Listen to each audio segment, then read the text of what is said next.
குருகுலம் கல்வி நிகழ்ச்சியில் இணைந்து கொண்டிருக்கின்ற மாணவர்களே, ஆசிரியர்களே, பெற்றோர்களே, உங்கள் அனைவருக்கும் எனது அன்பு நிறைந்த வணக்கத்தை தெரிவித்துக் கொள்கின்றேன். மாணவர்களே, தரம் 12இல் நீங்கள் தமிழ் பாடம் கற்கிறீர்கள். அந்த வகையில் நீங்கள் ஏற்கனவே சங்கச் செய்யுள்களை கற்றிருக்கின்றீர்கள். அவருடைய ஆழ்ந்த அனுபவத்தை பெற்றிருப்பீர்கள். அந்த சுவையை நீங்கள் நுகர்ந்திருப்பீர்கள். இன்றைய தினமும் நாங்கள் ஒரு சுவையான நற்றிணை செய்யுளொன்றை கற்க இருக்கின்றோம். சரியா மாணவர்களே? அந்த பாடலை படித்த பிற்பாடு உங்களுக்கு தெரியும், ஆஹா, இந்த சங்க காலத்தில் இப்படி ஒரு அருமையான பாடலா, ஆழம் நிறைந்த பாடலா, தமிழை எவ்வாறு அழகாக கையாண்டிருக்கின்றார்கள் என்ற அந்த நயத்தையும் சுவையையும் நீங்கள் இனங்கண்டு கொள்வீர்கள். சரியா மாணவர்களே? நாங்கள் இப்பொழுது பாடத்திற்குள் நுழைவோம்.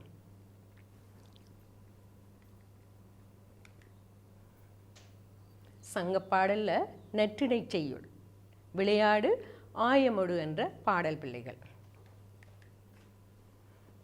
இதனுடைய கால பின்னணி பற்றி நாங்கள் பார்த்தல் வேண்டும் பிள்ளைகள். இந்த செய்யுளை நாங்கள் படிப்பதற்கு முன், இப்போ இந்த செய்யுள் எழுந்த காலம் சங்க காலம். அந்த சங்க காலத்தினுடைய அந்த காலத்தை ஓரளவு நாங்கள் மிகச் சுருக்கமாக பார்ப்போம். கிறிஸ்துக்கு பின் முதல் 3 நூற்றாண்டுகளை கொண்ட காலப்பகுதி தான் இந்த சங்க காலம். இந்த தமிழகம் என்று சொல்லும் பொழுது வடக்கே வேங்கடத்தையும் தெற்கே குமரிமுனியையும் எல்லையாக கொண்ட பகுதி, அதான் தமிழகம் என்று குறிக்கப்படுகின்றது. அந்த தமிழகத்தில் மூவேந்தர்கள் ஆட்சி புரிந்தார்கள். அவ்வாறே குறுநில மன்னர்களும் ஆட்சி புரிந்தார்கள். மிக சிறப்பாக அரசியல் ஸ்திரம் காணப்பட்டது. அதே போல மாணவர்களை தமிழ் அரசர்கள் ஆட்சி புரிந்த நல்ல சிறப்பான ஒரு காலம். இந்த காலத்தில் செல்வ வளம் மிகுந்திருந்தது. அவ்வாறே கல்வி கலை எல்லாம் சிறப்புற்றிருந்தன. எனவே தமிழ் மொழியும் மிக சிறப்பாக இருந்தது. சங்கம் அமைத்து தமிழ் வளர்க்கின்ற அளவிற்கு மிகச் சிறப்பாக தமிழ் மொழி உன்னத சிறப்பை அடைந்த ஒரு காலம்தான் இந்த சங்க காலம். எனவே மக்களுடைய வாழ்க்கையில் அவர்களுக்கு எந்த குறைவும் அங்கே இருக்கவில்லை.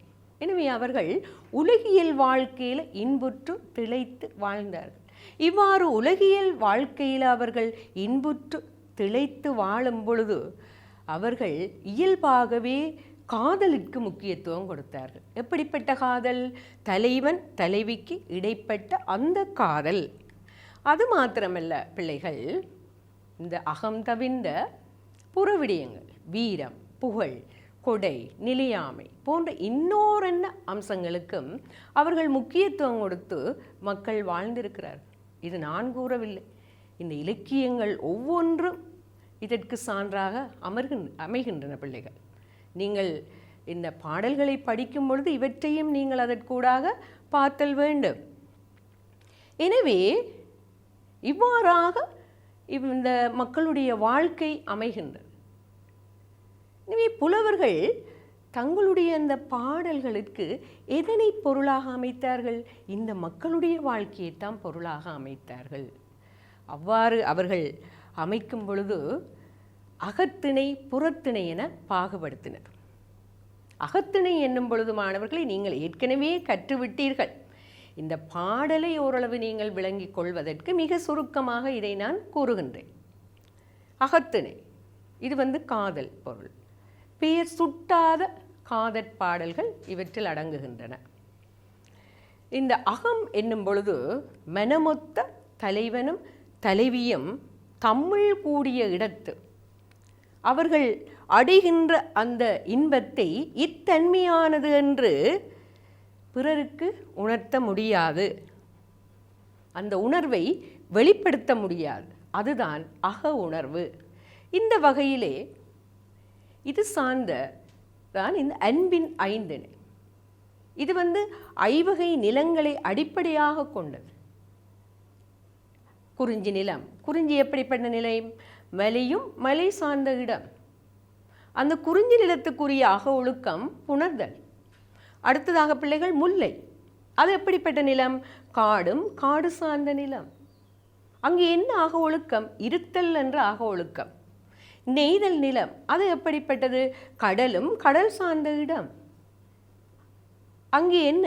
இரங்கல் என்ற காதல் ஒழுக்கம். மருதம் வயல் சார்ந்த பகுதி, அது ஊடல் என்ற காதல் ஒழுக்கம். அவ்வாறே பாலை ஒரு வெட்டவெளி நிலம், அங்கே பிரிதல் உடன்போக்கு ஒழுக்கங்களாக காணப்படுகின்றன. இந்த வகையிலே பிள்ளைகள் இது அன்பின் ஐந்திணை. ஒத்த ஒருவனுக்கும் ஒருத்திக்கும் இடைப்பட்ட அந்த காதலை வெளிப்படுத்தும். இது ஒரு தூய காதல் ஒழுக்கமாக கொள்ளப்படுகின்றது. அந்த காலத்தில் இவ்வாறெல்லாம் இருந்திருக்கின்றது. எப்படி காதலும் எப்படி இருத்தல் வேண்டும் என்பதற்கு இந்த சங்க கால மக்களுடைய அந்த காதல் வாழ்க்கை எங்களுக்கு உணர்த்துகின்றது. அடுத்ததாக பிள்ளைகள் கைக்கிளை பெருந்திணை. கைக்கிளை என்பது ஒருதலை காதல், பெருந்திணை என்பது பொருந்தாத காமம். இந்த கைக்கிளை பெருந்திணை என்பது தூய காதல் ஒழுக்கங்களாக கொள்ளப்படவில்லை. இதெல்லாம் நீங்கள் விரிவாக கற்றுவிட்டீர்கள். இந்த வகையிலே பிள்ளைகள் இந்த அகத்திணை இலக்கியத்தினுடைய மரபை நாங்கள் பார்ப்போம். இவ்வாறு இது படைக்கப்படுவது என்று சொல்லி, எவ்வாறு?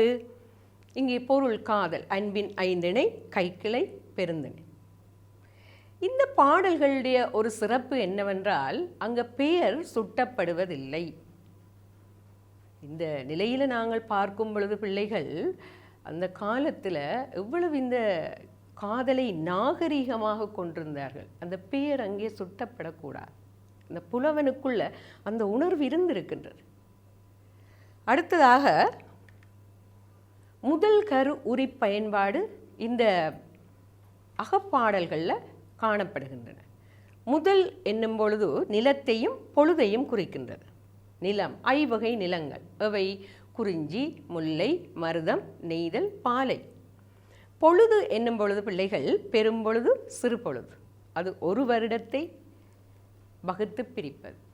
சிறு பொழுது என்பது ஒரு நாளை வகுத்து அமைவது. இப்போ எடுத்துக்காட்டாக நாங்கள் பார்த்தால், இப்போ முல்லை நிலத்தை எடுத்துக்கொள்வோம். நிலம் முல்லை நிலம், அங்கே அதனுடைய பெரும் பொழுதாக எது காணப்படுகிறது? கார்காலம். அதனுடைய சிறு பொழுதாக எது காணப்படுகிறது? மாலை. நீங்கள் இளமை பாரார் என்ற பாடலில் நீங்கள் பார்த்துருப்பீர்கள் அங்கே கார்காலம் முக்கியத்துவம் பெறுவதை. அடுத்ததாக பிள்ளைகள் கருப்பொருள். இது ஏற்கனவே காப்போத சாதாரண தரத்தில் உங்களுக்கு தமிழ் பண்பாடு என்ற கட்டுரையை உங்களுக்கு தரப்பட்டிருந்தது. அந்த கட்டுரையில் இந்த கருப்பொருள் பற்றி நீங்கள் கற்றிருப்பீர்கள். அந்த வகையில் இந்த கருப்பொருள்கள் அந்தந்த நிலத்துக்கே உரித்தான அம்சங்கள். எனவே அதில் இருந்தால் அந்த தனித்துவமான பண்பாடு கூட பிறக்கின்றது. இப்போ பார்த்தோம் என்றால் தெய்வம், அந்தந்த நிலத்துக்குரிய தெய்வம், அந்தந்த நிலத்துக்குரிய அந்த மக்கள் விலங்குகள் என்னென்ன. அடுத்ததாக பறவைகள், அந்தந்த நிலத்துக்குரிய தனித்துவமான உணவுகள். அதே நேரம் மரங்களின், பூக்களின், பறையின், யாழின், இவ்வாறு இந்த கருப்பொருள்கள் காணப்படுகின்றன. தொழில் இந்த இளமை பாரார் என்ற பாடலில் நீங்கள் பார்த்திருப்பீர்கள். அங்கே பூ, முல்லையரம் அங்கே சுட்டப்படுகிறது. இதெல்லாம் நீங்கள் அந்த பாடல்களுக்கூடாக பார்த்து கொண்டு செல்லல் வேண்டும் பிள்ளைகள். இதெல்லாமே வெறுமனே ஒரு முதல் கருவுரி என்று அங்கே அவர்கள் அந்த புலவர்கள் அமைத்து பாடப்படுவதில்லை. தேவையற்று அவர்கள் எதையும் அங்கே பிரயோகிப்பதில்லை. இதெல்லாம் பிள்ளைகள் இந்த முதலும் கருவும் இந்த உரிப்பொருள் என்ற விடயத்தை விளக்குவதற்காக புலவர்களால் மிக அழகாக சிறப்பாக எடுத்து கூறப்பட்டிருக்கின்றன. நீங்கள் படிக்க போகின்ற பாடலில் கூட அந்த கருப்பொருள் எவ்வாறு அந்த சொல்ல வந்த பொருளை விளக்குகின்றது என்பதை நீங்கள் பார்த்தீர்கள் என்று சொன்னால் உரிப்பொருள் ஒவ்வொரு நிலத்திற்கும் உரிய அகப்பொருள் ஒழுக்கங்கள். இப்போ பார்த்தீர்கள்னா நாங்கள் ஏற்கனவே பார்த்தோம். குறிஞ்சி நிலத்துக்கு புணர்தல், முல்லை இருத்தல், மருத மூடல், நெய்தல் இரங்கல், பாலை பிரிதல். உண்மையில் இந்த பாடல்களுக்கு உயிராக அமைவது இந்த உரிப்பொருள். அந்த உரிப்பொருளை மிக சிறப்பாக விளக்குவதற்கு பயன்படுவதுதான் இந்த முதலும் கருவும். இப்போ நாங்கள் பார்த்தோம் என்றால் பிள்ளைகள் பாடல்களில் பெரும்பாலும் அந்த குறிப்பு பொருளை உணர்த்துவதற்கு வெளிப்படையாக ஒரு விடயத்தை கூற முடியாது காதலில். அப்படிப்பட்ட இடத்துல குறிப்பாக ஒன்றை கூறுதல், அந்த நிலையில் இந்த முதலும் கருவும் சிறப்பாக புலவர்களால் கையாளப்பட்டுள்ளன. அடுத்ததாக பிள்ளைகள் இந்த வெளிப்படையாக கூற விரும்பாத விடயங்கள் இந்த காதலில் இருக்கிறது. அந்த இடங்களில் உள்ளுறைவமும் இறைச்சி பொருளை கையாண்டு பாரு. இப்போ நீங்கள் ஏற்கனவே படித்த பாடல்களில் இதை பார்ப்பீர்கள். அடிக்கடி நான் கூறுவது என்னவென்றால், என்னுடைய வகுப்பில் மாணவர்களே, நீங்கள் இந்த இலக்கிய வரலாற்றையும் இந்த பாடல்களையும் இணைத்து நீங்கள் கற்றல் வேண்டும். இலக்கிய வரலாற்றில் அங்கே பெயர் சுட்டப்படாமை அங்கே காணப்படுகிறது அகத்தினர். இப்போ நீங்கள் படிக்கிற பாடல்களில் இந்த பாடல்களில் பெயர் சுட்டப்படவில்லை, அதை நீங்கள் இனங்காண வேண்டும் படிக்க. எனவே நீங்கள் இலக்கிய வரலாற்று வினாக்களுக்கு உதாரணம் கொடுத்து எழுதுவதற்கு இந்த பாடல்கள், நீங்கள் கற்கின்ற பாடல்களே உங்களுக்கு உதவி புரிவனவாக இருக்கும். அடுத்த பிள்ளைகள் பார்த்தோம் என்றால், இந்த அகத்திணை பாடல்கள் சிறப்பான அந்த பாடல்களை நீங்கள் பார்க்கும் பொழுது ஒரு நாடகத்தன்மை இருக்கும், உரையாடல் இருக்கும், உணர்வு இருக்கும், பாத்திரங்கள் இருக்கும், சுவை நிரம்பியவை. இந்த சங்ககால அகத்திணை பாடல்கள் பார்த்தோம்னா பாத்திர கூற்றுக்கள், ஒவ்வொரு பாத்திரங்கள் அங்கே பேசும். தோழி பேசுவாள், தலைவன் பேசுவான், தலைவி பேசுவாள், செவிலித்தாய் பேசுவாள். இவ்வாறெல்லாம் பாத்திர கூற்றுக்கள் அங்கே இடம்பெறும். அடுத்ததாக பிள்ளைகள் நாங்கள் இங்கே பார்த்தோமென்றால், இந்த அகத்திணை அம்சங்களில் உண்டு இந்த களவு கற்பு என்ற பாகுபாடு. களவு என்பது திருமணத்திற்கு முந்திய நிலை, பிறர் அறியாதபடி நிகழுகின்ற அந்த ஒழுக்கத்தை நாங்கள் களவொழுக்கம் என்று கூறுவோம். பார்த்தோமென்றால், ஒருவரை ஒருவர் எதிர்பட்டு அங்கே காதல் கொள்வார்கள். அங்கே தோழி அவர்களுக்கு உதவி செய்வார். பிறகு அந்த இடத்தை தெரிவு செய்து சந்திப்பார்கள். பகலிலே சந்திப்பார்கள், இரவிலே சந்திப்பார்கள். இவ்வாறு தொடர்ந்து சந்தித்து தலைவன் வரம்பு கடந்து செல்லும் பொழுது தோழியானவள் என்ன செய்வாள் என்றால் திருமணத்தை வற்புறுத்துவாள். தோழி ஒரு நல்ல பாத்திரம், சங்ககால் நல்ல ஒரு உன்னத பாத்திரம். அவள் அந்தந்த இடங்களில் பொறுப்புணர்வுடன் அவள் செயற்படுவாள், அறத்துடன் நிற்பாள். யாரு? தோழி. அடுத்ததாக இந்த வரைவு கடாவுதல் என்று சொல்லும் பொழுது பிள்ளைகள் திருமணம் புரியும்படி கூறுதல்.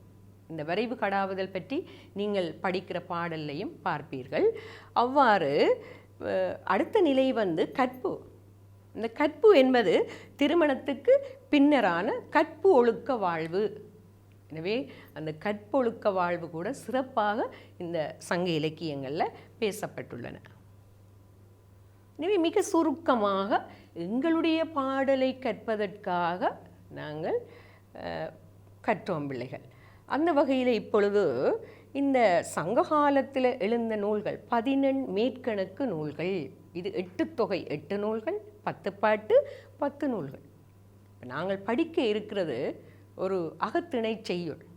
அந்த வகையில் எழுந்த நூல்களை பார்த்தோம்னால் 8 தொகை நூல்களில் இருக்கின்ற நூல்கள் நற்றிணை 400 அல்லது நற்றிணை, குறுந்தொகை, அகநானூறு, ஐங்குறுநூறு, கலித்தொகை, 10 பாட்டு, அதில் குறிஞ்சிப்பாட்டு, முல்லைப்பாட்டு, பட்டினப்பாட்டு, இவை அகத்திணை நூல்களாக காணப்படுகின்றன. இதில் பார்த்தீர்கள் என்றால் பிள்ளைகள் 8 தொகை நூல்களில் ஒன்றுதான் இந்த நற்றிணை 400. இது அகத்திணை சார்ந்த நூல். ஏற்கனவே உங்களுக்கு தமிழ் இலக்கிய வரலாற்று அந்த வினாவில் இந்த 11 மேற்கணக்கு நூல்களில் வகைப்படுத்த சொல்லி கேட்பார்கள், பொருள் அடிப்படையில், அகம் புறம் என்று. எனவே அங்கேயும் நீங்கள் அதனை கற்க வேண்டும். இங்கே இந்த பாடலை கற்பதற்கு முதல் நாங்கள் படிக்கின்ற இந்த பாடல் இடம்பெறுகின்ற அந்த நூல் 8 தொகையா 10 பாட்டா என்ற தன்மையை உணர்ந்து நீங்கள் கற்றல் வேண்டும். சரி பிள்ளைகள், இந்த 8 தொகை நூல்களில் ஒன்றுதான் இந்த நற்றிணை 400. எனவே இந்த நற்றிணை 400 எப்படிப்பட்ட நூல் அது? அதனையும் நாங்கள் கற்போம். இந்த இடத்துல கற்றால் உங்களுக்கு அது உதவியாக இருக்கும். எவ்வாறென்றால் தமிழ் இலக்கிய வரலாற்று வினாக்களில் சங்ககாலம் தொடர்பான வினாக்கள் வரும்பொழுது உங்களிடம் அந்த நூல்கள் பற்றியும் வினவலாம். அந்த அடிப்படையில் நீங்கள் இந்த செய்யுள்களை படிக்கும் பொழுது அந்த செய்யுள் இடம்பெற்ற நூலையும் நன்கு உணர்ந்து நீங்கள் கற்றல் வேண்டும். அந்த வகையில் நற்றிணை என்பதை பார்த்தோம் பிள்ளைகள். ஏற்கனவே பார்த்து விட்டோம். 8 தொகை நூல்களில் ஒன்று. அடுத்தது பார்த்தீர்கள் என்றால் நல் திணை. அப்போ திணை என்ற பெயரால் இது அமைகிறது. அது மாத்திரமல்ல, இந்நூலுக்கு கொடுக்கப்பட்டிருக்கின்ற அந்த அடைமொழி நல் திணை. இப்போ அந்த அளவிற்கு நல்ல என்று கொடுக்கக்கூடிய ஒரு பெருமையையும் இந்த நூல் பெற்றிருக்கின்றது. அதனுடைய இந்த பாடல் அமைப்பை பார்க்கும் பொழுது 9 அடி சிற்றெல்லையாகவும் குறைந்தது, கூடியது 12 அடி பேரெல்லையாகவும் அது கொண்டிருக்கின்றது. இது 400 செய்யுட்களை கொண்டிருப்பதால் இதனை நற்றிணை 400 என்றும் கூறுவர். இந்த அடிப்படையில் அகவல் யாப்பில் இது இடம்பெற்றிருக்கின்றது. இதில் நல்ல சுவையான பாடல்கள் எல்லாம் நற்றிணை 400இல் இடம்பெற்றிருக்கின்றன. நீங்கள் பிள்ளைகள் உங்களுக்கு தரப்பட்ட அந்த பாடலை மட்டும் நாங்கள் படிப்போம் என்று இல்லை.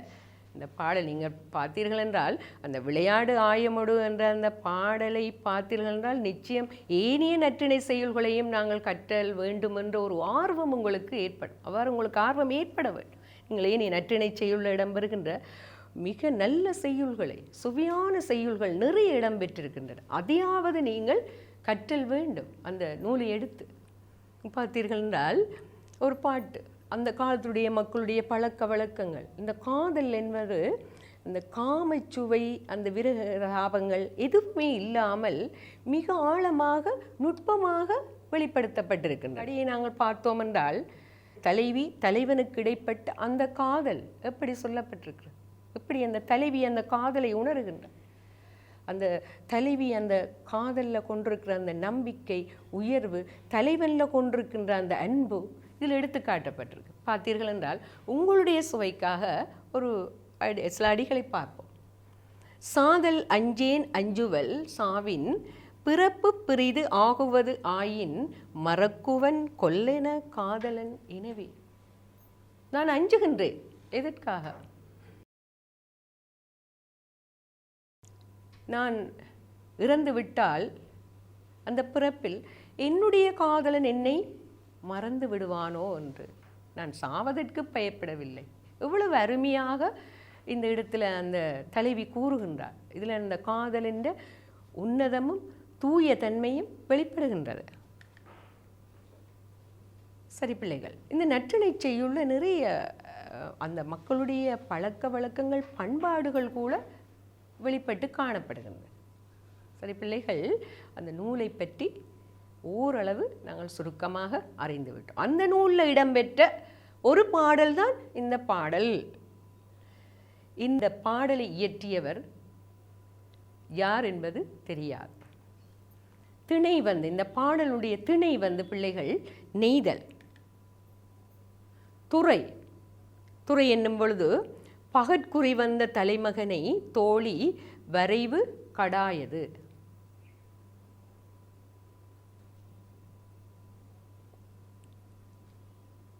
திணை பிள்ளைகள் நெய்தல், இரங்கல் என்ற அந்த காதல் ஒழுக்கம். அந்த திணையினுடைய பிரிவுகள்லாம் சிறு சிறு பிரிவுகள், துறை. அப்போ இந்த பாடலுடைய துறை பகற்குறி வந்த தலைமகனை தோழி வரைவு கடாயது. இப்போ பகற்பொழுதிலே தலைவியை சந்திக்க தலைவன் வருகின்றான். இந்த தலைவியை பகற்பொழுதில் சந்திப்பதில் உள்ள இடர்பாடுகளை எல்லாம் தோழி கூறி அந்த தலைவனை திருமணத்திற்கு வலியுறுத்துகின்றார். நீ திருமணத்தை செய்தே ஆக வேண்டும் என்று அங்கு வலியுறுத்துதல் என்ற தன்மை இந்த பாடலில் காணப்படுகிறது. இந்த பாடலுடைய நெய்தல் நிலம், அந்த நெய்தல் நிலம் பற்றியும் சுருக்கமாக பார்த்தால் பிள்ளைகள், ஒரு வெண்மண குன்றுகளை உடையது, கடற்கரை பிரதேசம். இந்த நிலம் கடல் சார்ந்த பகுதி. இப்போ இங்கே இவர்களுடைய தொழில் பெரும்பாலும் மீன் பிடித்தல், உப்பு விளைவித்தல். இங்கே காதல் ஒழுக்கம் என்று பார்க்கும் பொழுது இரங்கல் என்ற காதல் ஒழுக்கம். தலைவன் கடலுக்கு தன் தொழிலுக்காக செல்வான். அவன் குறித்த நேரத்திற்குள் வரவில்லை என்றால் தலைவியானவள் இறங்கத் தொடங்கி விடுவாள். அப்போ இரங்கல் என்ற காதல் ஒழுக்கம் இந்த நிலத்திற்கு சிறப்பாக அமைகின்றது. இந்த நெய்தல் நிலம் பிள்ளைகள் பார்த்தால் நல்ல வெண்மணற் குன்றுகள் காணப்படும், புன்னை மரங்கள் காணப்படும், புன்னை மர சோலைகள் நிறைந்திருக்கும் இந்த நெய்தல் நிலத்தில். உண்மையில் பல பாடல்களில் இந்த புன்னை மரங்கள் பற்றி பேசப்பட்டிருக்கின்றன. இந்த காதலர்கள் இருந்து கதைப்பதற்கு நிழலை தருகின்ற ஒரு மரமாக இந்த புன்னை மரம் காணப்படுகின்றது. அந்த வகையில் இந்த புன்னை மரம் நிறைந்த சோலைகள், இந்த புன்னை மரத்துக்கு கீழே காதலர்கள் சந்திக்கக்கூடிய ஒரு இயற்கை வாய்ந்த பிரதேசமாக இந்த கடலும் கடல் சார்ந்த பகுதியுமாகிய இந்த பகுதி காணப்படுகின்றது. இவ்வாறு அவர்கள் அளவளாவி உரையாடுவார்கள், காதலனும் காதலி. சில வேளைகளில் தலைவன் வராவிட்டால் அந்த நேரங்களில் தலைவி இறங்கத் தொடங்கி விடுவாள். இப்படிப்பட்ட இரங்கல் பாடல்கள் எத்தனையோ இந்த அகத்திணை பாடல்களில் காணப்படுகின்றன. அடுத்தாக இந்த நெய்தல் என்ற இதனுடைய முதல் கருவுரி என்பதை பார்த்தால் உரிப்பொருள். உரிப்பொருள் என்னும் பொழுது நெய்தல் இரங்கல் ஒழுக்கம். முதற் பொருள் இப்போ அதனுடைய நிலம் என்னும் பொழுது அங்கே நெய்தல் அது கடலும் கடல் சார்ந்த இடம். அதே வேளை பிள்ளைகள் பொழுது, இங்கே நெய்தல் நிலத்தினுடைய பொழுது பெரும்பொழுதுகள் 6 வரும். அவ்வாறே இதனுடைய சிறு பொழுது பகற்பொழுதின் இறுதிப்பகுதி மாலை நேரம் என்றும் இதனை குறிப்பிடுவர். இதனுடைய கருப்பொருட்கள் நீங்கள் படிக்கப் போகின்ற அந்த பாடலில் எது கருப்பொருளாக வருகிறது என்பதை நீங்கள் அங்கே பார்த்தீர்கள் என்றால் இங்கே தெய்வம் அந்த நிலத்துக்கே உரியதாக வர்ணன், அதே நேரம் பறவை நீர்க்காக்கை, நாரை, நீங்கள் ஏற்கனவே பாடல் ஒன்றில் பார்த்திருக்கிறீர்கள் நாரையை பற்றி. அதே நேரம் விலங்கு முதலை, சுறா, உணவு மீன், பூ தாழை, நெய்தல், புன்னை. அதே நேரம் மரம் புன்னை, தாழை. அடுத்ததாக மக்கள் என்னும் பொழுது சேப்பன், துறைவன். இந்த நாங்கள் படிக்க போகின்ற அந்த பாடல் யாருடைய கூற்றாக அமைகிறது பார்த்தோம் என்றால் பிள்ளைகள் தோழி கூற்றாக அமைகின்றது. அப்போ இந்த தோழி எப்படிப்பட்டவள் என்பதையும் நாங்கள் இந்த இடத்துல பார்க்க வேண்டும். இந்த சங்க அகத்திணை பாடல்களில் பார்த்தோம் என்றால் தோழி கூற்றாக அமைகின்ற பாடல்கள் பல காணப்படுகின்றன. இந்த தோழியை நாங்கள் சாதாரணமாக எடை போட்டுவிட முடியாது. அவள் இந்த தலைவியோடு நெருங்கி இருப்பவள், அதே வேளை கூட இருப்பவள். இந்த களவு காலத்தில் அவள்தான் பெருந்துணையாக இருக்கின்றாள் இந்த தலைவிக்கு. அதே நேரம் அவள் ஒரு பொறுப்புணர்வு மிக்கவளாக காணப்படுகிறாள். ஏனோ இவர்கள் காதலிக்கிறார்கள் விட்டுவிட வேண்டும் என்பது அல்ல, சரியான நேரத்தில் மதிநுட்பத்துடன் அவள் செயற்படுவாள். தலைவனுடைய செயற்பாடுகள், உணர்வுகளை மிக நுட்பமாக அவள் அறிந்து அடுத்த கட்ட நடவடிக்கை என்ன என்பதை தேர்ந்து செயற்படுத்த தொடங்கி விடுவாள். யார்? இந்த தோழி. நாங்கள் சில பாடல்களை பார்த்தோம் என்றால் பிள்ளைகள் நீங்கள் தச்சன் செய்த சிறுமாவையம் காப்போது சாதாரணத்தில் படித்திருப்பீர்கள். அங்கே தோழி பரத்தையரிடம் சென்ற தலைமகனைக்கு எவ்வாறு கூறுகிறாள் என்பதை நீங்கள் பார்த்திருப்பீர்கள். அந்த இடத்துல கூட இவ்வளவு இந்த தலைவிக்கு இந்த தோழி உறுதுணையாக இருக்கிறாள் என்பதை நீங்கள் பார்க்கலாம். சரி பிள்ளைகள், இந்த சுருக்க அறிவோட இந்த பாடலுக்கு நாங்கள் வருவோம். ஆவலோடு இருக்கிறீர்கள். இவ்வளவெல்லாம் சொல்லப்படுகிறது எப்பொழுது இந்த பாடல் வரும் என்று. இந்த பாடல் இருக்கின்றன பாருங்கள். இதனுடைய பாடல் விளையாடு ஆயமொடு வெண்மணல் அழுத்தி மறந்தனம் துறந்த கால்முளை அகைய நெய்வை தீம்பால் பெய்தினிது வளர்ப்ப நும்மினம் சிறந்தது நொவ்வை யாகுமென்று அன்னை கூறினள் புன்னையது சிறப்பே.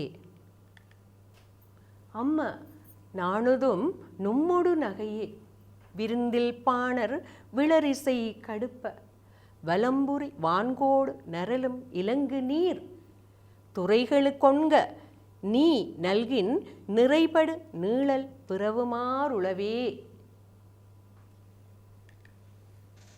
இந்த பாடலுடைய சந்தி பிரித்தல் பார்ப்போம் பிள்ளைகள். விளையாடும் ஆயமும், பொருளை அறிவதற்கு கட்டாயமானவர்கள் சந்தி பிரித்தல் வேண்டும்.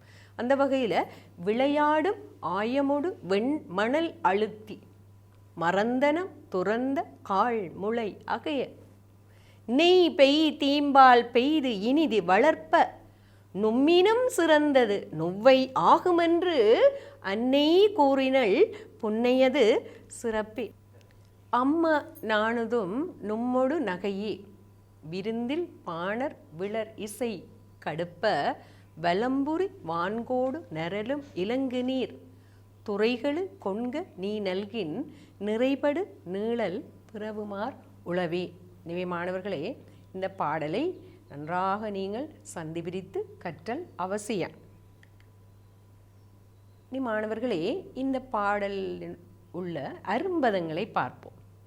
இலங்கு விலங்கு, காள் என்பது விதை, அகைய என்பது முளைக்க அல்லது வளர அல்லது தளிர்க்க அல்லது தோன்ற, நுவ்வை என்பது நுமது தங்கை அல்லது உமது தங்கை, விளர் மென்மை அல்லது இளமையை குறிக்கின்றது, வலம்புரி இது இங்கே இந்த வலம்புரி சங்கத்தான் இது குறித்து நிற்கின்றது, நரலும் என்பது ஒலிக்கும் அல்லது கத்தும் என்று எடுத்துக்கொள்ளலாம். அடுத்த வான் என்னும் பொழுது பிள்ளைகள் வெண்மை அதை குறித்து நிற்கின்றது. இனி பிள்ளைகள், இந்த பாடலை நாங்கள் அந்த பொருளுக்கேற்ற மாதிரி அந்த பாடலை எடுத்துக்கொள்ளல் வேண்டும், கொண்டு கூட்டல் வேண்டும். இப்பொழுது இலகுவாக பொருள் அறிந்து கொள்ளலாம். அந்த வகையில் இந்த கொண்டு கூட்டி நாங்கள் பொருள் அறிந்து கொண்டு செல்வோம். விருந்தில் பாணர் விளர் இசை கடுப்ப, இந்த புதியதாய் வந்த பாணர், அந்த பாணர் விளர் இசை கடுப்ப அவர்களுடைய அந்த மென்மையான இசையைப் போல வான் வலம்புரி கோடு நரலும், வான் என்பது வெண்மை, வெண்மையான அந்த வலம்புரி சங்கு ஒலிக்கும். அவதானமாக பாருங்கள் மாணவர்களே, அப்படிப்பட்ட விளங்குகின்ற நீர்த்துறையை உடைய நெய்தல் நில தலைவனே. அடுத்ததாக அவனை விழித்துவிட்டு தோழி கூறுகின்றாள். இந்த பாடலில் தோழி கூறுகின்றாள் எவ்வாறு? விளையாடும் ஆயமோடு வெண்மணல் அழுத்தி. இந்த இடத்துல பார்த்தால் பிள்ளைகள் என்றால், இந்த தலைவனும் தலைவியும் அடிக்கடி பகல் நேரத்தில் புன்னை மரநிலையில் சந்தித்து கொண்டு இருக்கிறார். இந்த தொடர்ந்து சந்திக்க முடியாது, பல இடர்பாடுகள் ஏற்படுவது. தலைவனும் தலைவியும் பகல் நேரத்தில் சந்தித்து கொண்டு இருக்கிறார்கள், காதலிக்க தொடங்கிவிட்டார்கள். நல்ல நெய்தல் நிலத்தில் நல்ல புன்னை மரங்கள் நிறைந்திருக்கின்றன, வெண்மணற் குன்றுகள் அமைந்து காணப்படுகின்றன. இங்கே இவர்கள் சந்திக்கின்றார்கள். இவ்வாறு அடிக்கடி சந்தித்து வரும் பொழுது, ஏற்கனவே நான் கூறிய மாதிரி இந்த தோழியானவள் அந்தந்த இடத்துல பொறுப்புணர்வுடன் செயற்படுவாள். தொடர்ந்து இவர்களை சந்திக்க வைக்க முடியாது. இவ்வாறு செய்தால் பல இடர்பாடுகளை எதிர்கொள்ள நேரிடும். அந்த வகையில் அவள் ஒரு நுட்பத்தை கையாளுகின்றாள். யாருன்னு சொன்னால் இந்த தோழி. இவ்வாறு சொல்கின்றாள் என்றால், இந்த வருகின்ற தலைவனை பகற்குறி சந்திப்பதை தடுத்தல் வேண்டும். இப்போ இந்த புன்னை விதைகளை, இந்த தோழியரோட புன்னை விதைகளை அந்த மணலில் அழுத்தி விளையாடுகிறார். அவ்வாறு விளையாடும் பொழுது, இந்த விளையாட்டை நீங்கள் பார்த்தீர்கள் என்ற பிள்ளைகள், அந்த புன்னை விதைகள் இயற்கையாகவே வீழ்ந்து கிடக்கும். அதை எடுத்து அவர்கள் தோழியர் கூட்டத்தோடு யாவரும் சேர்ந்து அந்த புன்னை விதைகளை மணலிலே அழுத்தி விளையாடுவார். பிறகு வெளியில் எடுப்பார். இவ்வாறு விளையாடுகின்ற விளையாட்டு அந்த காலத்தில் காணப்பட்டிருக்கிறது. இன்றைக்கும் கூட கிராமங்களில் சிறுமியர்கள் விளையாடுவார்கள். ஏதாவது பொருட்கள் அல்லது ஏதாவது விதைகளை அல்லது பூக்களை மண்ணிலே புதைத்து விட்டு ஒருவர் புதைப்பார். ஏனைய சிறுமிகள் அதை தேடி அந்த மண்ணை கிளறி அதை வெளியில் எடுப்பார்கள். அதை உற்சாகமாக விளையாடுவார்கள். அப்படிப்பட்ட ஒரு விளையாட்டு. அப்போ அவ்வாறு அவர்கள் புன்னை விதைகளை மண்ணிலே அழுத்தி விளையாடுகிறார், புதைத்து. வாறு விளையாடிய பொழுது ஒரு புன்னை விதையை மணலிலே அழுத்தி விட்டு அவர்கள் மறந்து விட்டார்களாம். அந்த மறந்து விட்ட அந்த புன்னை விதை முளை, அதிலிருந்து இந்த முளை தோன்றுகின்றது, முளைக்கத் தொடங்குகின்றது. அந்த முளைக்கத் தொடங்கினவுடன் இவர்கள் என்ன செய்தார்கள் என்றால், அதற்கு நெய்யும் பாலும் கலந்து நீராக அதற்கு ஊற்றுகிறார்கள். எப்படி வளர்க்கிறார்கள் என்று பாருங்கள், ஊற்றி வளர்க்கிறார்கள். இவ்வாறு வளர்க்கும் பொழுது அவர்களுடைய தாய் சொல்கின்றாள், எவ்வாறென்றால், நீங்கள் வளர்க்கின்ற இந்த புன்னை மரம் உங்களிலும் சிறந்தது, உங்களுக்கு இவள் தங்கை போன்றவள் என்று கூறிவிட்டாள். இதை கூறி தோழி என்ன சொல்கின்றாள் தலைவனுக்கு, எனவே இந்த புன்னை மரம் இப்பொழுது எதாக மரம் அல்ல, இது எங்களுடைய தங்கை போன்றவள், அவளுக்கு முன்னால் இருந்து நாங்கள் அளவளாவி சிரித்து நகைத்து இருக்க முடியாது, வெட்கமாக இருக்கின்றது. எவ்வாறு இந்த தங்கைக்கு முன்னால் நாங்கள் இருவரும், காதலர்கள் இருவரும் சேர்ந்து சிரித்து மகிழ்வது முடியாது, அது கூச்சமாக இருக்கின்றது. அம்மா நானுதோ, அம்மாடி நாங்கள் வெட்கப்படுகின்றோம் என்று நுட்பமாக அவள் சொல்லிவிட்டு அங்கே தலைவனுக்கு திருமணத்தை வற்புறுத்துகின்றாள். பார்த்தோம் என்றால் பிள்ளையார் இங்கே விளையாடும் ஆயமோடு வெண்மணல் அழுத்தி விளையாடுகின்ற அந்த ஆயம் தோழியர் கூட்டத்தோடு வெண்மணலில் அழுத்தி மறந்துவிட்ட அந்த காள் விதை, அப்போ அந்த புன்னை மரத்தின் விதை அதிலிருந்து முளை தோன்றிவிட்டது. இதை பார்த்து நாங்கள் நெய்யும் பாலும் கலந்து ஊற்றி அதை இனிதாக மகிழ்ச்சியாக வளர்த்தோம். இதை பார்த்த எங்களுடைய அன்னை, இந்த புன்னை மரம் உங்களிலும் சிறந்தது நுவ்வை ஆகும் என்று, அவள் நுவ்வை உமது தங்கை போன்றவள் என்று எங்களுடைய அன்னை புன்னையது சிறப்பே அன்னை கூறினாள். இந்த புன்னையினுடைய சிறப்பை அன்னை கூறினாள். அம்மா நாணுதும், இதற்காக நாங்கள் நாணப்படுகின்றோம். நும்மோடு நகை, நும்மோடு இங்கே சிரித்து நாங்கள் மகிழ்வதற்கு நாங்கள் இப்பொழுது வெட்கப்படுகின்றோம். ஏன் வெட்கப்படுகின்றோம்? இது மரம் அல்ல, எங்களுடைய உறவு போன்றவள். எந்த உறவு? தங்கை போன்றவள். எப்படி ஒரு தங்கைக்கு முன்னால நாங்கள் காதலர்கள் இணைந்து சிரித்து மகிழ முடியும்? நாணமாக இருக்கின்றது என்று கூறி தோழி கூறுகின்றாள், நீ நல்கின், நீ அணைக்க விரும்பினால் நிறைபடு நீழல் பிறவுமார் உளவே. நல்ல நிறைவான நிழல் பிறவும் இங்கு உள்ளன என்று கூறப்படுகிறது பொருள். இங்கே பொருளை பார்த்தோம் என்றால் பிள்ளைகள், புதியராய் வந்த பாணர்கள் பாடுகின்ற மெல்லிய இசை அல்லது இசைப்பாட்டு போல வெண்மையான வலம்புரிச்சங்கு ஓசை எழுப்புகின்ற விளங்கிய நீர்த்துறையுடைய நெய்தல் நில தலைவனே, விளையாடுகின்ற தோழியர் கூட்டத்தோடு வெண்ணிறமான மணலில் புதைத்து பின் மறந்துவிட்ட புன்னை விதை வேரூன்றி முளைவிட வருவித்துக் கொள்ளல் வேண்டும். அது கண்டு மகிழ்ந்து நெய் கலந்த இனிய பாலை அதற்கு ஊற்றி நாங்கள் வளர்த்தோம். இதை கண்டு நீங்கள் வளர்க்கும் இப்புன்னை உங்களை விட சிறந்ததாகும், உமக்கு தங்கையாகும், தகுதி உடையது என்று எங்களுடைய அன்னை புன்னையினுடைய சிறப்பை எடுத்து உரைத்தாள். அதனால் வருவித்துக் கொள்ளல் வேண்டும், இந்த புன்னை மரத்தின் நிழலில் நின்று உன்னோடு சிரித்து பேசுவதற்கு நாங்கள் நாணப்படுகின்றோம். நீ அவளை அணைவதற்கு விரும்பினால் நிறைவான நிழல் வேறு பலவும் உள்ளனவே என்று கூறப்படுகிறது. பார்த்தீர்கள் என்றால் எவ்வளவு சுவையான பாடல் பிள்ளைகள். அந்த என்னுடைய மதிநுட்பத்தை பாருங்கள். வெளிப்படையாக அவள் சொல்லவில்லை. இந்த தோழியை பார்த்தோம் என்றால் அவளும் ஒரு பெண், அங்கே யாரிடம் சொல்கின்றாள்? ஒரு ஆணிடம். இப்போ நாகரீகமாக அங்கே அவள் பேசுகின்றாள். அதே நேரம் காதல், அந்த காதல் சார்ந்த அந்த விடயங்களை வெளிப்படுத்தி கூறிவிட முடியாது. இவ்வளவு நாகரீகமாக அந்த தோழி அந்த விடயத்தை முன்வைக்கின்றார். தான் சொல்ல விரும்புகின்ற அந்த கருத்தை எவ்வாறு அவள் சொல்கின்றாள், இதெல்லாம் நுட்பமாக இந்த பாடலில் நாங்கள் பார்க்கின்றோம் பிள்ளைகள். பார்த்தால் இதில் அடிகளை எடுத்து நாங்கள் பார்ப்போம் பிள்ளைகள். விருந்தின் பாணர் விளரிசை கடுப்ப வான் வலம்புரி வான்கோடு நரலும் இலங்கு நீர் துறைகளு கொண்க என்ற வரி. இப்போ இதில் பார்த்தோம் என்றால் பாணர் யார்? இந்த பாணர் பாடுகின்றவர்கள். இந்த பாடுகின்றவர்கள், ஆடுகின்றவர்கள், கூத்தாடுகின்றவர்கள், இப்படிப்பட்ட கலைஞர்கள் எல்லாம் சங்க காலத்தில் வாழ்ந்திருக்கிறார்கள். அப்பேற்பட்ட பெருமையுடையதான் இந்த தமிழினம். நீங்கள் பார்க்கலாம் பாடல்களில். பாணர் பாடுகின்றவர்கள்.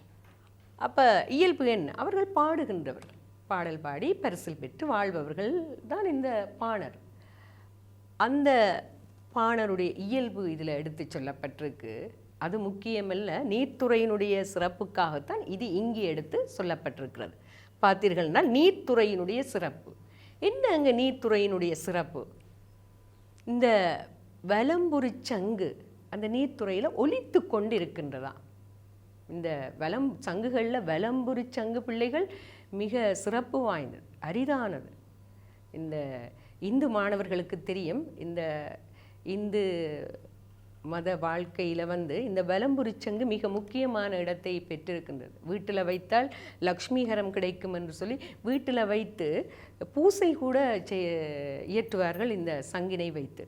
அந்த இடத்துக்கு ஒரு சிறப்பு வாய்ந்த ஒரு சங்கு தான் இந்த வலம்புரி சங்கு. அந்த வலம்புரி சங்கில் இருந்து இயற்கையாக ஒலி எழுப்பி கொண்டு இருக்கு. இப்போ பார்த்தீர்கள் என்றால் அந்த நீர்த்துறையில் இயற்கையாகவே அதுவும் எப்படிப்பட்ட இசை, மெல்லிய இசை ஒலித்து கொண்டு இருக்கின்றதாம். இப்போ கடற்கரையே பார்த்தோம் என்றால் நீங்கள் செல்வீர்கள் கடற்கரைக்கு, அங்கே போனால் இயல்பாகவே எங்களுக்கு ஒரு அமைதியும் ஒரு ஆனந்தமும் வந்துவிடும். அந்த நேரத்தில் அப்படிப்பட்டது தான் இந்த கடற்துறை. அந்த இடத்துல இப்படிப்பட்ட அந்த வலம்புரி சங்கனுடைய மெல்லிய இசையும் கேட்கும் பொழுது எவ்வாறு இருக்கும், அப்படிப்பட்ட ஒலித்து கொண்டிருக்கின்ற நீர்த்துறையை உடையவன் என்று சொல்லி அந்த நீர்த்துறையினுடைய சிறப்பும் இங்கே எடுத்து சொல்லப்பட்டிருக்கின்றது. அடுத்தது இங்கே பிள்ளைகள் தலைவனுடைய சிறப்பும் எடுத்து சொல்லப்பட்டிருக்கிறது. எவ்வாறு இந்த பாணர்களுடைய புதியதான இந்த பாணர்களுடைய மெல்லிய இசைப்பாட்டு போல எது ஒலித்து கொண்டிருக்கின்றது, இந்த வலம்புரி சங்கு. அப்படிப்பட்ட ஒலித்து கொண்டிருக்கின்ற இந்த நீர்த்துறையை உடையவன், அப்பேற்பட்ட சிறப்பு வாய்ந்த நீர்த்துறை, இந்த நீர்த்துறையை உடையவன் தான் யார்? இந்த தலைவன் என்று சொல்லி அங்கே தலைவன் சிறப்பிக்கப்படுகிறார். இங்கே தோழியினுடைய ஒரு மதுநுட்பத்தையும் பார்க்கலாம். தான் சொல்ல விரும்புகின்ற ஒரு விடயத்திற்காக தலைவனை அங்கே அவள் ஒரு பாராட்டி அவனை முதல் மகிழ்விக்கின்றாள். அப்பொழுதுதான் தான் சொல்ல வருகின்ற கருத்தை இந்த தலைவன் ஏற்றுக்கொள்வான் என்ற ஒரு மதிநுட்பமும் இந்த தோழியிடம் காணப்படுகின்றது. அடுத்த பிள்ளைகள் பார்த்தோம் என்றால் இதில் உவமை அணி கையாளப்பட்டிருக்கு. ஏற்கனவே பார்த்த மாதிரி அந்த புதிய பாணர்கள் எழுப்புகின்ற அந்த மெல்லிய இசை நீர்த்துறையில் வலம்புரி சங்கிலிருந்து எழும் ஒலிக்கு உவமிக்கப்பட்டுள்ளது. சொல்ல வந்த விடயம் எதுவென்றால் நீர்த்துறையில் இந்த வலம்புரி சங்கிலிருந்து ஒலித்து கொண்டு இருக்கிறது, மெல்லிய இசையை போல அது ஒலித்து கொண்டு இருக்கிறது. அது எதை போல? புதிய பாணர்கள் எழுப்புகின்ற அந்த மெல்லிய இசையை போல என்று சொல்லி அங்கு அழகான ஒரு உவமை அங்கே எடுத்து காட்டப்படுகின்றது. இசைகளில் பல வகை, அதில் அந்த மெல்லிய இசை எவ்வளோ ஒரு சுவையாக அந்த ஒரு காதுக்கு அமைதியாக களிப்பாக கேட்கக்கூடிய ஒரு இசை. இது கூட ஒரு குறிப்பு பொருளும் கையாளப்படுகிறது. எப்படி என்றால் இந்த வலம்புரி சங்கு இயல்பாகவே ஓசை எழுப்பி கொண்டு இருக்கின்றது. ஏற்கனவே கூறிய மாதிரி கேட்பவர்களுக்கு நல்ல இனிமையையும் மகிழ்ச்சியையும் தரக்கூடியது. எனவே தலைவனால் தங்களுக்கு மகிழ்ச்சியை அளித்திட முடியும் என்பதையும் இங்கே குறிப்பால் உணர்த்தப்படுகின்றது. அடுத்த அடியை பார்ப்போம். எனவே இது எல்லாத்தையும் நீங்கள் முழுமையாக பாடலுடைய பொருளை அறிந்து பின் பகுத்து நீங்கள் அந்த பொருளினுக்கூடாக அங்கே சிறப்புகள் நயங்களை நீங்கள் கற்றுக்கொள்ளல் வேண்டும் மாணவர்களே. பார்த்தீர்கள் என்றால் அடுத்த அடிகள் விளையாடு ஆயமொடு வெண்மணல் அழுத்தி மறந்தனம் துறந்த கால்முளையகிய நெய் பெய் தீம்பால் பெய்து இனிது வளர்ப்ப. இந்த மரத்தை எப்படி வளர்க்கின்றார்? அந்த முளை தோன்றினவுடனே மகிழ்ச்சியாகி அதை வளர்க்கிறார்களா? இப்போ சொல்ல வந்த விடியம் வேறு ஒன்று என்றாலும் கூட இதே ஒன்றையும் நாங்கள் பார்க்க வேணும். இந்த மரத்தை எவ்வாறு அவர்கள் நேசித்திருக்கிறார்கள். அடுத்ததாக பழந்தமிழருடைய விளையாட்டும் இங்கே வெளிப்படுத்தப்படுகிறது. விளையாடு ஆயமோடு வெண்மணல் அழுத்தி, விளையாடுகின்ற கூட்டத்தோடு இந்த வெண்மணலில் அந்த புன்னை விதைகளை அழுத்தி விளையாடுகின்றார்கள். இது ஒரு விளையாட்டாக காணப்பட்டிருக்கின்றது. நும்மினும் சிறந்தது நுவ்வை ஆகுமென்று அன்னை கூறினள் பொன்னியது சிறப்பே அம்மனானதும் நும்மொடு நகையே. இந்த இடத்துல பிள்ளைகள் பார்த்தோம் என்றால் அந்த ஒரு இயற்கையையும் பார்க்கலாம். இயற்கையை எந்த அளவுக்கு அந்த மக்கள் நேசித்திருக்கிறார்கள். நீங்கள் அந்த இளமை பாரார் என்ற பாடலில் கூட பார்க்கலாம். தலைவன் வரவில்லையேன்னு சொல்லி இந்த முல்லை அரும்புகளை பற்களாக கொண்டு கார்காலம் சிரிக்கிறார். தங்களுடைய அந்த உணர்வுகளை வெளிப்படுத்த இந்த இயற்கையை எவ்வளவு தூரம் அவர்கள் துணையாக கொண்டிருக்கின்றார். அப்போ இதில் இன்னொன்று பார்க்க வேண்டும், இந்த மரத்தை உறவாக கொண்டிருக்கிறார்கள். இன்றைக்கு மரங்கள் அழிக்கப்படுகின்ற வேதனை எல்லோரிடமும் இருக்கின்றது. அதை அந்த தமிழர்கள் அன்றைக்கு உணர்ந்திருக்கின்றார்கள். மரத்தை தங்களுடைய உறவாக கொண்டிருக்கிறார்கள், போற்றி வளர்த்திருக்கிறார்கள். இந்த அடிக்கூடாக அந்த மக்களுடைய அந்த மரத்துக்கு கொடுத்த அந்த முக்கியத்துவத்தை நாங்கள் இங்கே பார்க்கிறோம். அடுத்தாக இன்னொரு நாகரிகமான பண்பாடும் இது கூடாக நாங்கள் பார்க்கின்றோம் பிள்ளைகள். என்னென்னா, அந்த உறவுகளின் முன்னிலையில் அந்த தலைவன் தலைவி உரையாடி மகிழ்தல் அந்த நாகரிகமாக கொள்ளப்படவில்லை அந்த காலத்தில். நீங்கள் இதில் பார்க்கிறோம், தங்கை முறையானம் அவளுக்கு முன்னாலே இருந்து நாங்கள் கதைப்பதற்கு வெட்கப்படுகின்றோம் என்று கூறுவதன் மூலம் அந்த தலைவன் தலைவி உரையாடி மகிழ்வது கூட இப்படிப்பட்ட உறவுகளுக்கு முன்னால் ஆகாது. அது நாகரீகம் இல்லை. அவள் அங்கே அம்மா நானுதும் என்று சொல்கின்றார். வெட்கப்படுகின்றோம். அந்த ஒவ்வாமை, நாணம் பல வகைப்படும். அதில் அந்த கூச்சம் ஒவ்வாமையால் ஏற்படுது முடியாது. இப்போ அந்த இடத்துல நாங்கள் பார்த்தோம் என்றால் தோழி சொல்லிவிடுகிறாள். நல்ல ஒரு புன்னை அந்த மரத்தை கருப்பொருளாக கொண்டு சொல்கின்றாள் தோழி. இந்த இடத்துல நாங்கள் பார்த்தோம் என்றால் அவள் சொல்லிவிட்டாள், இனி அடுத்த கதை இல்லை. இப்போ தலைவன் சொல்லலாம், இல்லை இல்லை நாங்கள் இங்கே தொடர்ந்து சந்திப்போம், அந்த கதைக்கு அங்கே இடமில்லை, சரியாக அங்கே தோழி சொல்லிவிட்டாள். எவ்வாறு சொல்கின்றாள், இது எங்களுடைய தங்கை, அவளுக்கு முன்னால் முடியாது. அறுதியும் உறுதியுமாக அங்கே இதனூடாக அங்கே சொல்லப்பட்டு விடுது. எவ்வளவு மதிநுட்பம் அங்கே தோழியிடம் காணப்படுகின்றது. இப்போ இந்த இடத்துல நாங்கள் பார்த்தோம் என்றால் அந்த அடிகளில் பிள்ளைகள் அந்த மறைமுகமாக தோழியானவள் இந்த பகற்குறியை மறுத்து விடுகிறாள். இனி முடியாது என்று தன்மை அந்த இடத்துல பார்க்கிறோம். இதை கூறுவதனூடாக மறுத்து விடுகிறாள், இனி முடியாது. அப்போ என்ன செய்யும்? நீ நல்கின் நிறைபடு நீழல் பிறவுமாறுளவே. நீ இவளை அணைவதற்கு நிறைந்த நிழல் பிறவும் இங்கே உள்ளன. அப்போ இங்கே புன்னை நிழல் இல்லாது வேறு நிழலை பார்க்க வேண்டும். அப்போ நாகரிகமான முறையில் அவள் தவிர்க்கின்றாள். இங்கே பார்த்தோம்னு சொன்னால் நிறைபடு நிழல், இங்கே நிறைபடு நிழல் என்பது நிறைவான நிழல் இங்கே திருமணத்தை குறித்து நிற்கின்றது. ஏன் அது நிறைவான நிழல் என்று குறிப்பிடப்படுகின்றது என்றால், திருமணம் இந்த கற்பொழுக்க வாழ்க்கை என்பது அதுதான் சமூகத்தால் ஏற்றுக்கொள்ளப்படக்கூடியது. இன்னொன்று அதுதான் நிலையானது. திருமணம் செய்வது இது என்ன, பகலில் சந்திப்பது, அது முடியாவிட்ட இரவில் சந்திப்பது, இவ்வாறாக இடர்பாடுகளை சந்திக்க நேரிடும். அதற்காக உண்மையில் நிறைவான சரியான நிழல் இந்த திருமணம் தான். எனவே அந்த திருமணம் என்பதை உணர்த்தி நீ அவளை திருமணம் செய்வதை விட அவளுக்கு இனிய நிழல் வேறு இல்லை என்பதை அங்கே தோழி வலியுறுத்துகின்றார். இனிமே நிறைபடு நிழல் திருமணம், நீ திருமணத்தை செய், இதுதான் தலைவிக்கும் இனிய நிழல் என்பதை கூறி அந்த இடத்துல தோழி திருமணத்தை அங்கே வலியுறுத்துகின்றாள். பார்த்தீங்களா பிள்ளைகள், இவ்வளவு நாசுக்காக குறிப்பால தன்னுடைய கருத்தை அவள் தான் சொல்ல விரும்பிய விடயத்தை வெளிப்படுத்தி இருக்கின்றார். புன்னை மரம் என்ற அந்த கருப்பொருளை பயன்படுத்தி.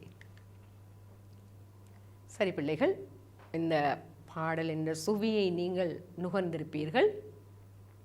இதில் வரக்கூடிய சில வினாக்களை பார்ப்போம். இப்பொழுது வினாக்கள் என்னும் பொழுது பிள்ளைகள், வினாத்தாள் 1 முதலாம் வினா நீங்கள் பார்த்தீர்கள் என்றால், சங்க பாடல்களை அடிப்படையாக கொண்டு அங்கே வினாக்கள் வினவப்படும். அந்த அடிப்படையில் இந்த பாடலும் அங்கே உங்களுக்கு வினவப்படலாம்.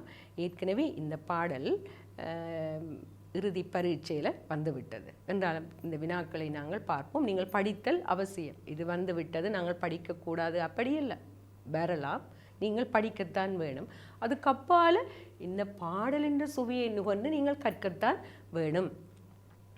பார்த்தோம் என்றால், நெய்தல் நிலம் பற்றிய விவரிப்பினை எடுத்துக்காட்டு. இவ்வளவு அழகாக இங்கே விவரிக்கப்பட்டிருக்கின்றது. கடத்துறையில் வலம்புரியிலிருந்து இயற்கையாகவே எழும் ஒலி இனிமையுடையதாக இருக்கின்றது.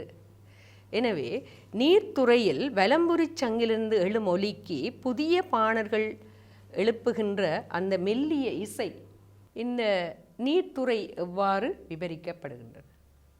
இந்த வலம்புரி சங்கிலிருந்து இனிமையான மென்மையான இசை எழும்புகின்றதா?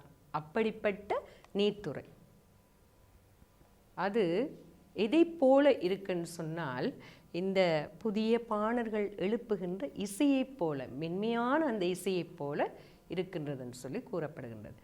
எனவே இங்கே பார்த்தீர்கள்னா பிள்ளைகள், அந்த வலம்புரி சங்கினுடைய அந்த ஒலி, அதனுடைய இனிமை மென்மை இங்கே அழகாக சுவையாக விவரிக்கப்பட்டுள்ளது.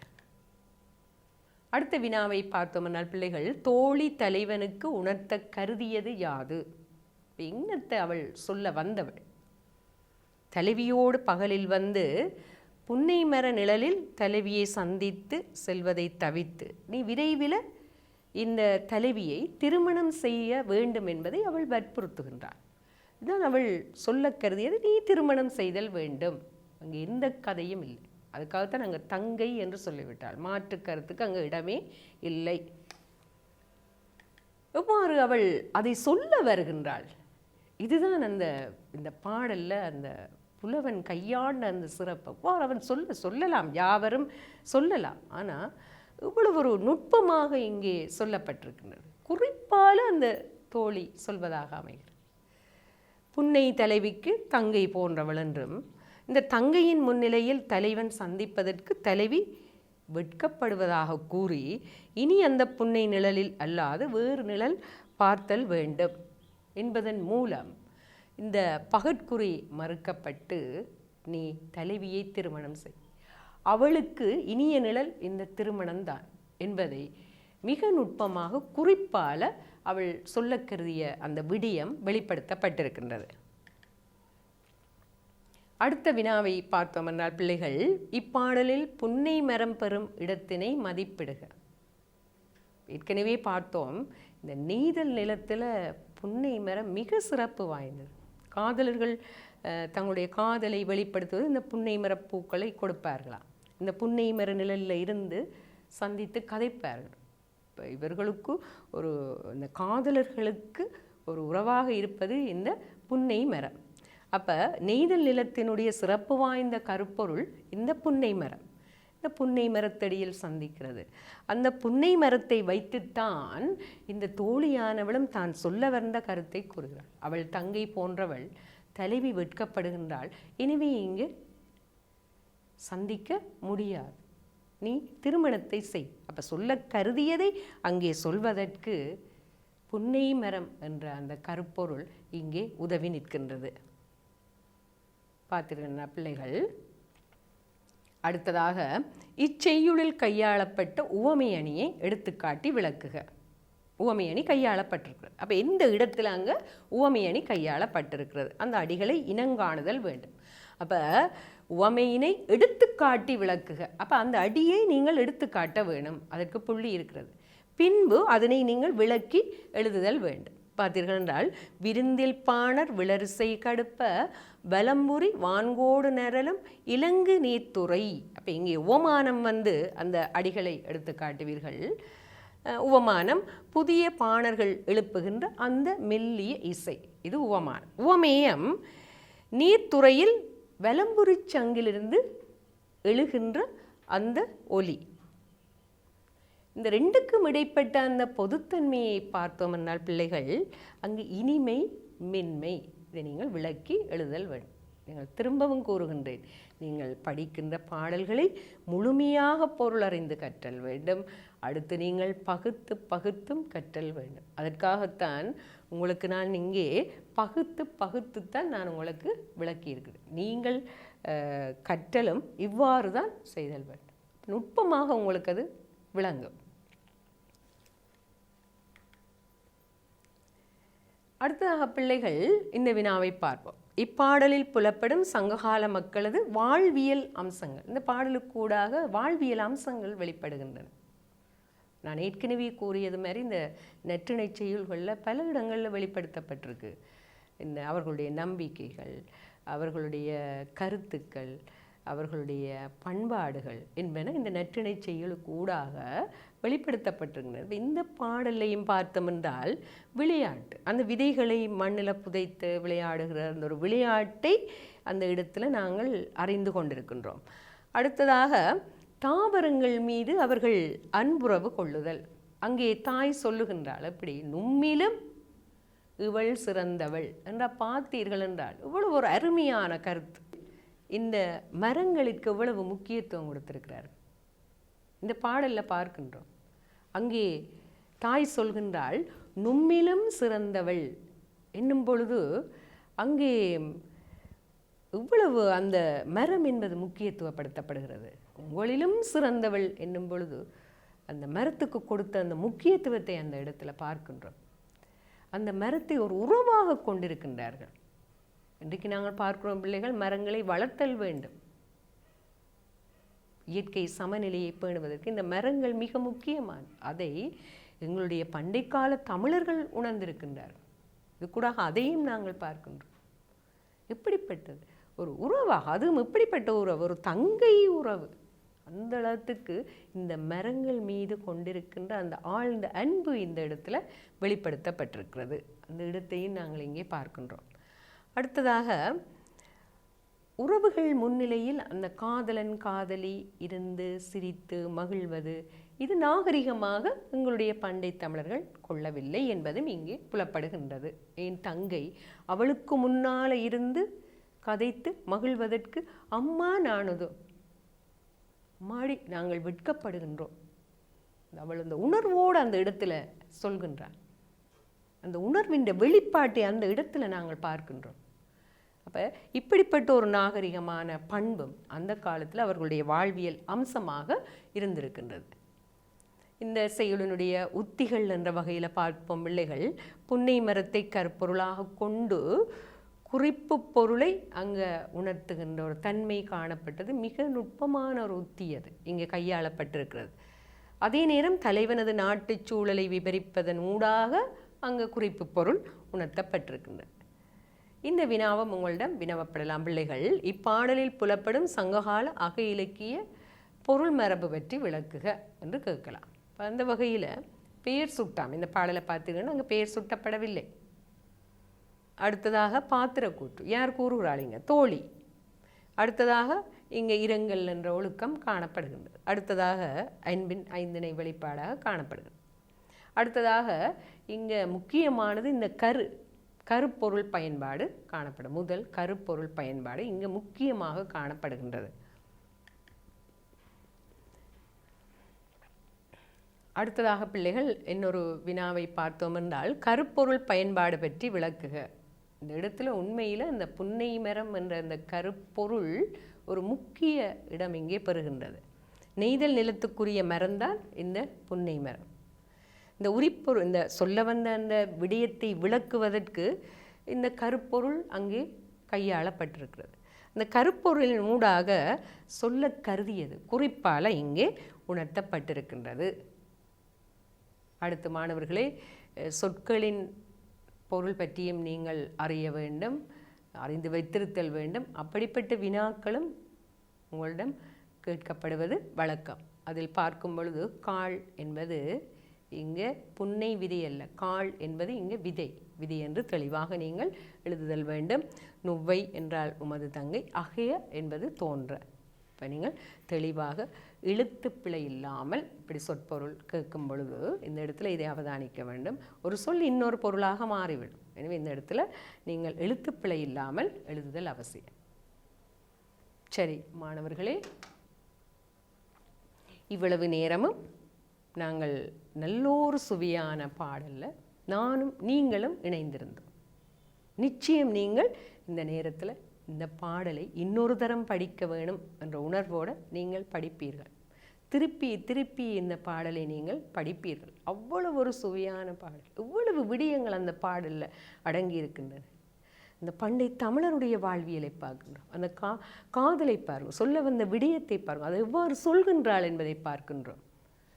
எனவே மாணவர்களே, இவ்வளவு நேரமும் என்னோடு இணைந்து நீங்கள் இருந்ததற்கு உங்களுக்கு எனது அன்பான வணக்கத்தை தெரிவித்துக் கொள்கின்றேன்.